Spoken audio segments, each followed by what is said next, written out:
Ang Aklat ni Juan, chapter 17, Tagalog. Pagkasabi ni Jesus ng mga ito, tumingala siya sa langit at kanyang sinabi, Ama, dumating na ang oras.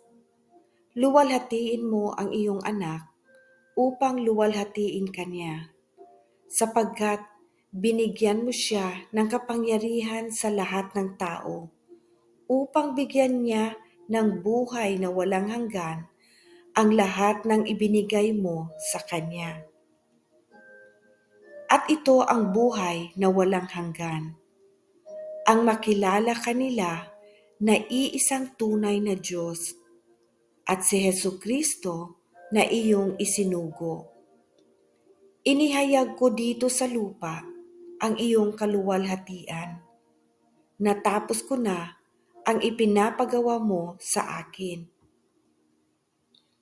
Kaya Ama, ipagkaloob mo sa akin ngayon, sa iyong harapan, ang kaluwalhatiang taglay ko sa piling mo, bago palikhain ang sanlibutan. Ipinahayag ko na kung sino ka sa mga taong ibinigay mo sa akin mula sa sanlibutan. Sila'y iyo at ibinigay mo sila sa akin at tinupad nila ang iyong salita. Alam na nila na ang lahat ng ibinigay mo sa akin ay mula sa iyo, dahil ibinigay ko sa kanila ang mga salitang ibinigay mo sa akin. At tinanggap nila, natitiyak nilang ako'y tunay na galing sa iyo, at naniniwala silang ikaw nga ang nagsugo sa akin. Idinadalangin ko sila, hindi ang sanlibutang ito ang idinadalangin ko, kundi ang lahat ng ibinigay mo sa akin, sapagkat sila'y sa iyo.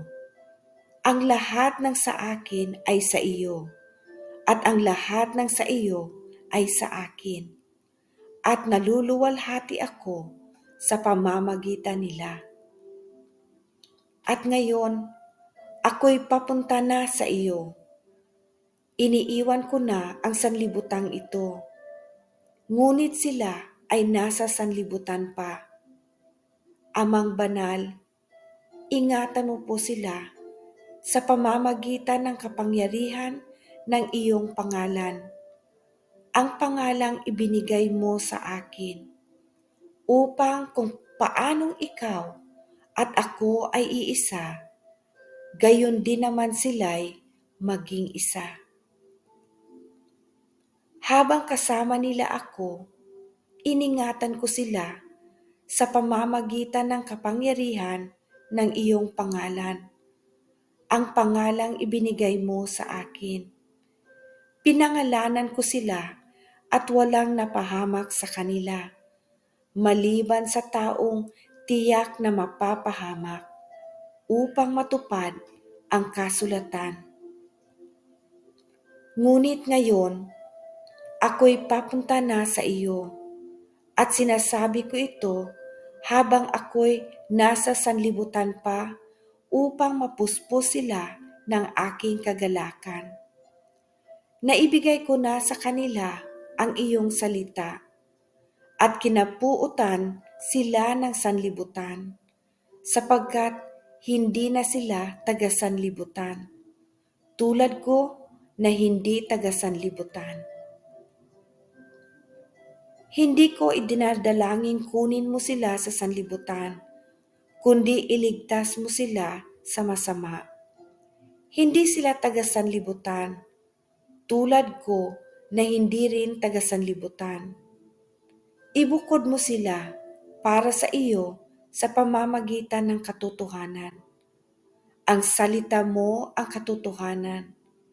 Kung paanong isinugo mo ako sa sanlibutan, gayon din naman isinusugo ko sila sa sanlibutan.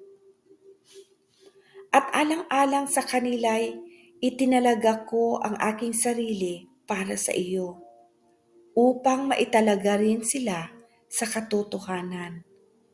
Hindi lamang sila ang idinadalangin ko, kundi pati ang mga mananalig sa akin dahil sa kanilang pahayag.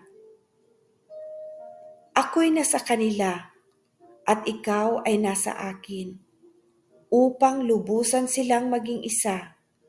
Dahil dito, malalaman ng sanlibutan na isinugo mo ako at sila'y minamahal mo, katulad ng pagmamahal mo sa akin. Ama, sila na ibinigay mo sa akin ay nais kong makasama sa kinaroroonan ko upang mapagmasdan nila ang kaluwalhatiang ibinigay mo sa akin, sapagkat minahal mo na ako bago pa nilikha ang daigdig. Makatarungang Ama, hindi ka kilala ng sanlibutan, ngunit kilala kita at alam rin ng mga ibinigay mo sa akin na ikaw ang nagsugo sa akin. Ipinahayag ko na sa kanila kung sino ka at patuloy ko itong ipapahayag upang ang pagmamahal mo sa akin ay manatili sa kanila at ako ay manatili rin sa kanila. Ibinibigay ko ang papuri, pasasalamat sa Panginoon, Ama, at gayon din sa kanyang anak na si Jesucristo. God bless you po sa lahat. Amen.